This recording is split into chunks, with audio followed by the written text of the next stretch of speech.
Episode 22, Miami. And it's just great to see Kimi just grow. You know, he's going to be so confident going into Montreal now. And, you know, we might be looking at a first ever teenager world champion here, you know, this year. Can you imagine? Can you imagine? Welcome to the Two Mechanics podcast.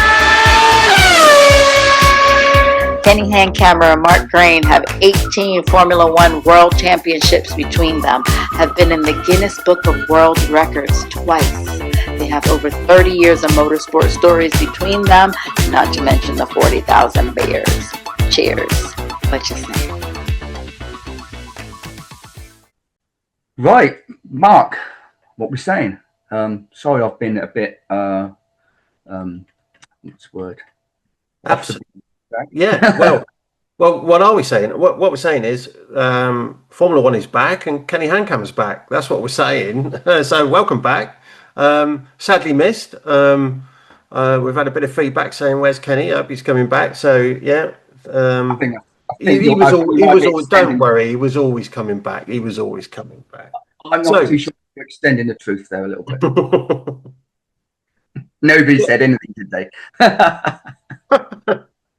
So, right, yeah, Formula One is back. Formula One's back, Miami. Yeah, we're going to have to start eating our words about all the rules that. Well, we don't have to eat our words about what we said about the rules in the first place because we were right and they've changed. So I think everything that we said about the regulations and about the FIA and Formula One Liberty finding their feet, I think that was all founded, Ken. And I think that they made some adjustments, and you could see in qualifying there was less of that stuff that people, the Formula One fans really didn't like. I think that's all gone. Yeah. So that's good. It's a step in the right direction, and I think we just need to keep smashing away at it and accrue more data. We've got all of this weekend now. Thankfully, there was no thunderstorms and all the rest of it, and the teams and the drivers could race. So that's good news in itself. But what did you think of the race? Well, firstly, I'm glad they listened to us and made the changes. Yeah. Yeah, the race was good. I think what I did enjoy about it was there wasn't so much talking about clipping and harvesting, and there was all that speak had sort of disappeared a bit, and because nobody wants to hear it, but they've obviously got a lot of challenges in the cars still. But it was nice not to hear all of that jargon, to be honest. Yeah, I agree. The race itself, whilst there weren't all of these overtakes that we've seen in the earlier races, that honestly, from the purist Formula One fans and the drivers themselves, they were calling them false.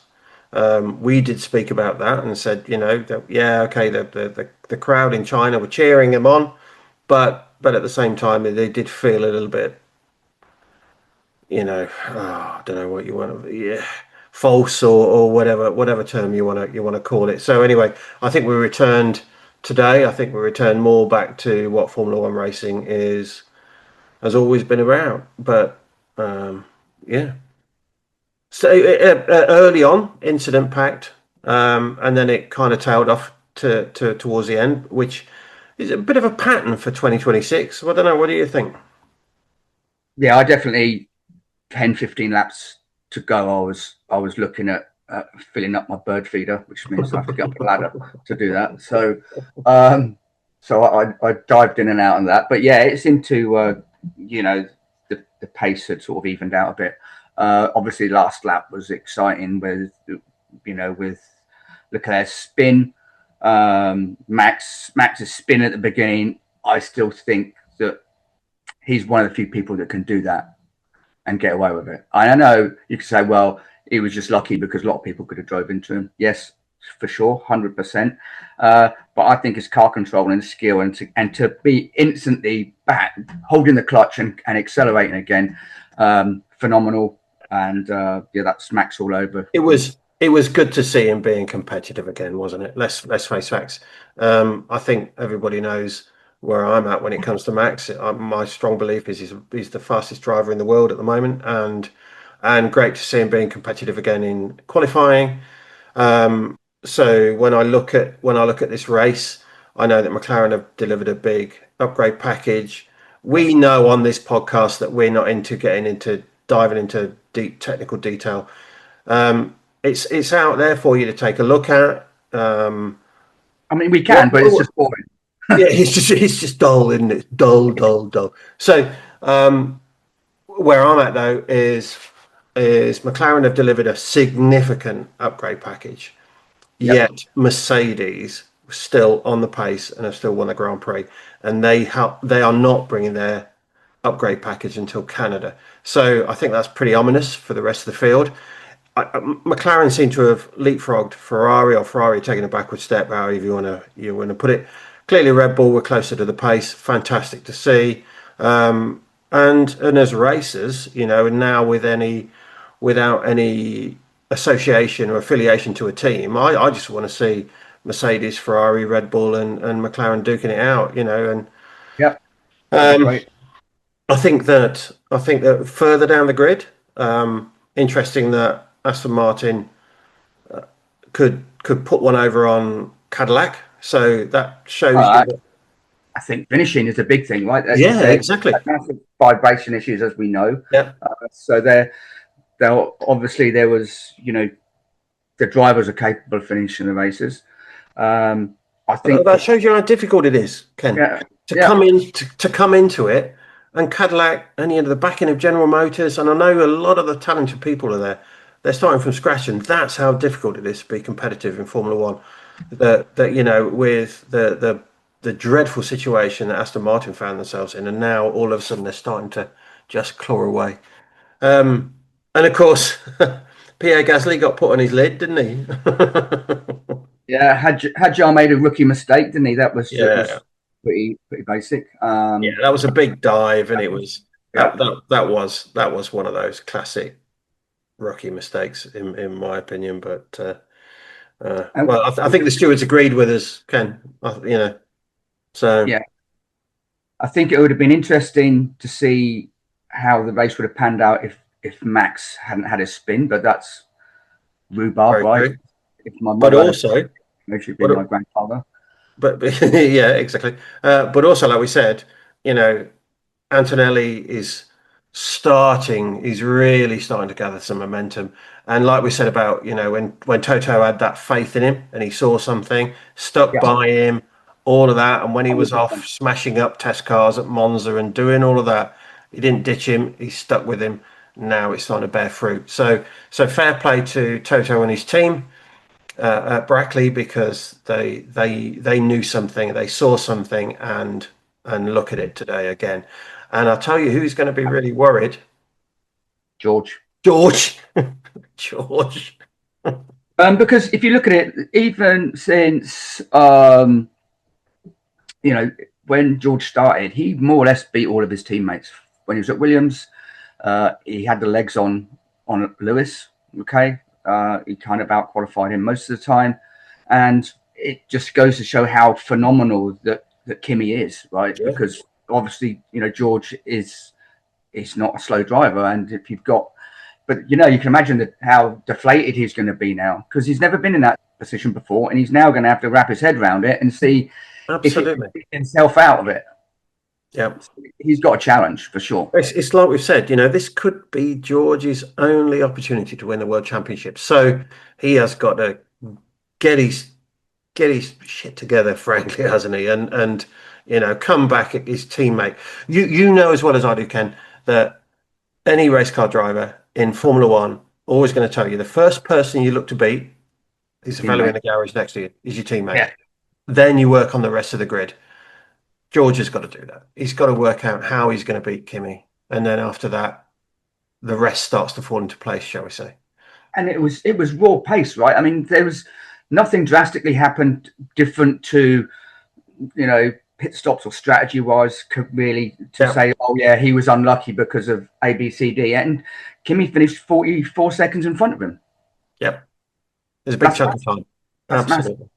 So yeah, he needs to basically get his shit together. Good to see Williams score points, both cars. Absolutely. I was going to make a comment on it. Yeah. Again, one of my old teams, and I've got a soft spot for Williams, and great to see them in the points. I'm sure that they smashed a lot of upgrades and lost them trying to lose weight out of that car, doing all of that sort of stuff. So, yeah, great to see him back in the points. I was a bit disappointed with Lewis. I thought Lewis would have. Yeah. He had a kind of bland race. He didn't really go anywhere. There was nothing there, was there? Yeah. It was qualified where he did. Went through the which is yeah. Especially when you look the hunger of Leclerc at start. A lot of overtaking backwards and forwards between him up and fighting with McLaren and. Also, traditionally, Lewis is really strong in North America, Canada,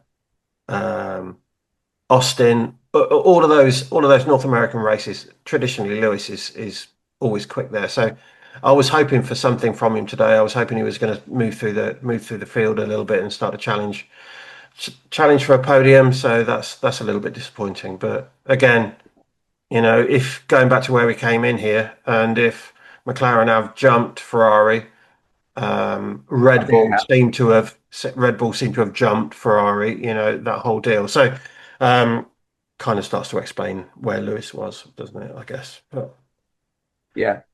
Like I said, it would have been interesting to see what would happen if you'd had Max, but we've got time to see that because there's obviously 19 races left. Hopefully Red Bull are back, troubling the podium. That's what we want.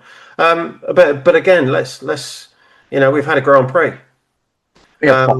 With all the threat of the thunderstorms and so on, and how you have to clear the grandstands because of lightning strikes. I mean, I've lived that life at the Indianapolis at the Speedway where they stop running on track in the US, and you have to empty all the grandstands because of legislation in the US about not putting any spectators at risk. So we had a Grand Prix, we had a race, so that's a good thing in itself.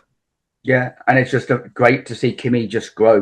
He's going to be so confident going into Montreal now, and we might be looking at a first ever teenager world champion here. This year. Can you imagine? I mean, it's still early doors, but yeah, but again, about maybe the format is more like driving a simulator / stroke computer game. Because there's so much to do and so much more to concentrate on, and I think younger people are probably better than that. I agree with you on that. I also think that not taking anything away from it in this enforced break. Yes, the regulation changes. The teams met with the FIA and with Liberty, like we said, and the teams have helped frame these regulation changes, like we said. So it's a step in the right direction. We just have to see how it all pans out. But for me, I think it's a step back towards, shall we call it, traditional Formula One. Something that we'll talk about on another episode is all of this groundswell about the next generation of regulations that have got to all be ratified, I think, by July this year, about what the next engines could be, whether they just go back to V8s and drop all the hybrid element. But I guess that's a topic for another day. But that's all interesting stuff to talk about. So that's Miami. We had a lot of good racing in your absence, and we don't want to really go back over that too much. But there was some good racing in IndyCar and certainly the Goodwood members. That was fantastic racing. Anybody that's viewing this, I advise you to tune in, find all that on YouTube, because that was fantastic motorsport.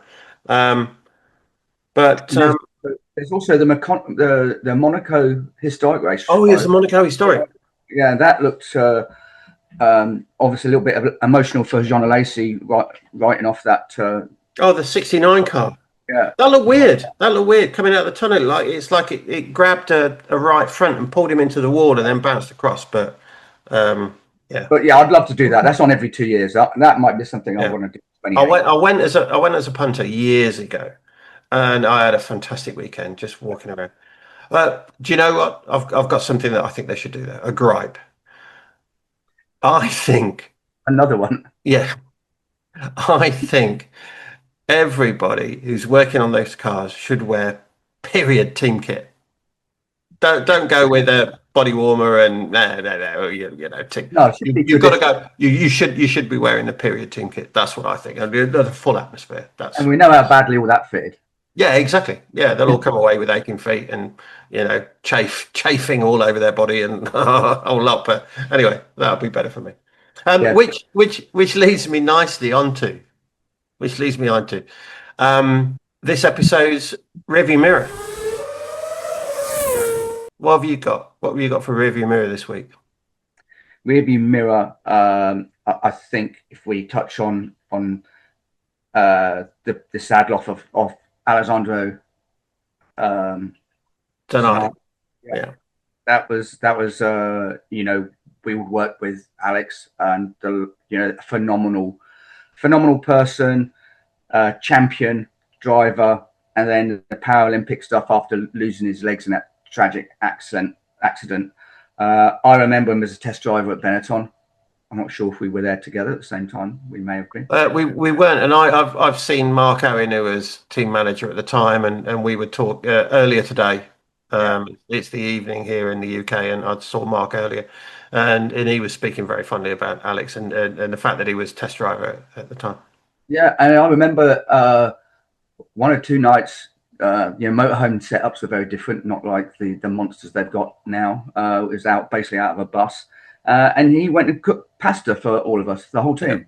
So it was like, okay, I'm doing dinner tonight. Went off and made us a nice spaghetti garlic aglio olio pepperoncino. And that just goes to show you what type of guy he was, It's like, I could do this for the boys. So I think that's one of my memories of rearview mirrors and, thoughts with his lovely wife, family. I know they got a son as well, I believe. It goes out to Alex Zanardi. So that's interesting. Everybody, please be aware that honestly, Ken and I don't script this. We really don't. We jump on a call and then we chat and hopefully it comes across how natural we try and be. Mine is actually an Alex Zanardi story as well. My rearview mirror. It was 1989. I was doing Formula 3 and we were racing at Macau, and myself and a friend of mine who sadly we lost him last year in a cycling accident, a fellow called Tim Miles. Our driver shunted, and it was early in the session, and the session was epic long. So Tim and I decided we were going to go off and go and find our car, see where it was on this mega lap that is Macau. It's a fantastic motor race. If you've never watched it, it's brilliant. And so we set off. This is a story in itself, Ken, that we'll tell another day. But we ended up walking through. We ended up through this really plush, I can't remember the name of it now, but this really plush hotel through the kitchen with a torque wrench over my shoulder and a big socket to get to where we needed to get to where our car was with this shunt. And so we get there and there's our car and it's got a busted left front corner, right? And we sit down and there's these two guys, these two marshals, and they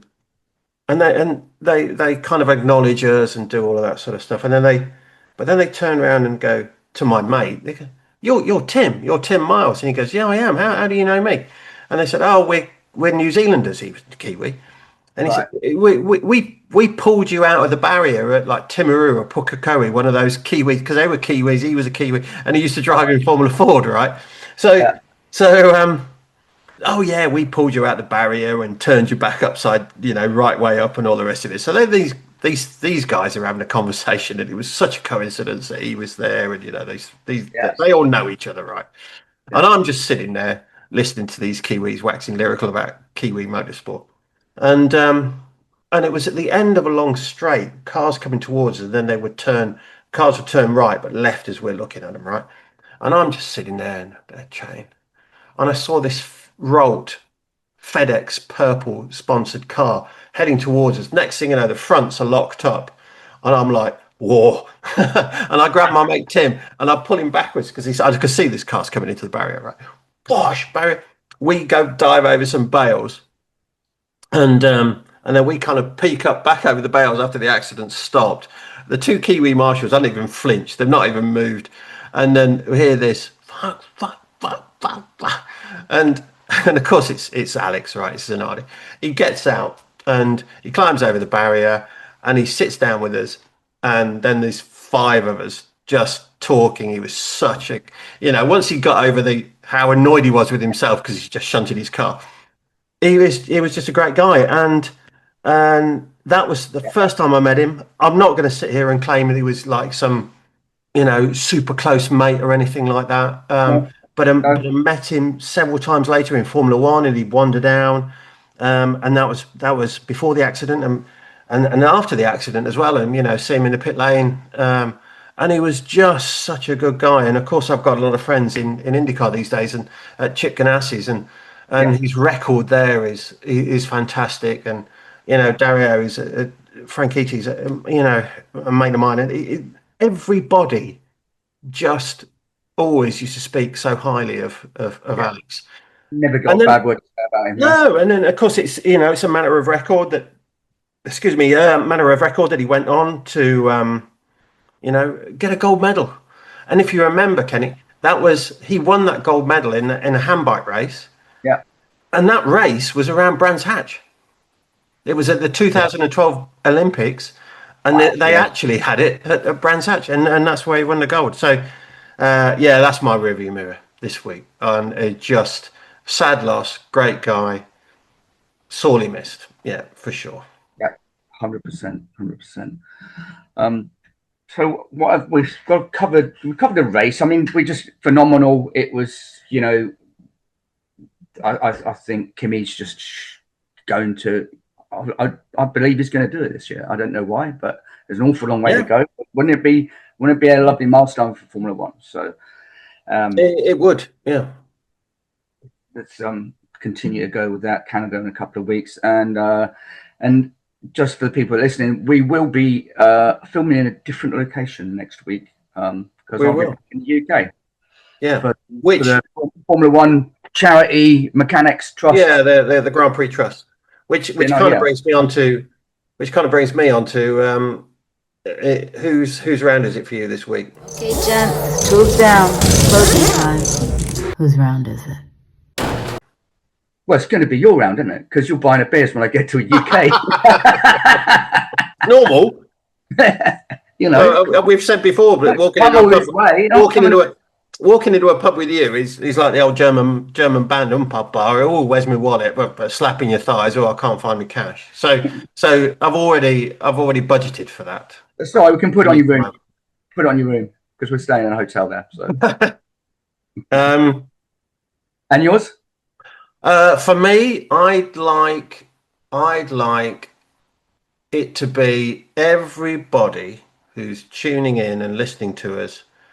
I'd like it to be their round, and I'd like them to raise a glass to Alex and say, "Cheers, mate.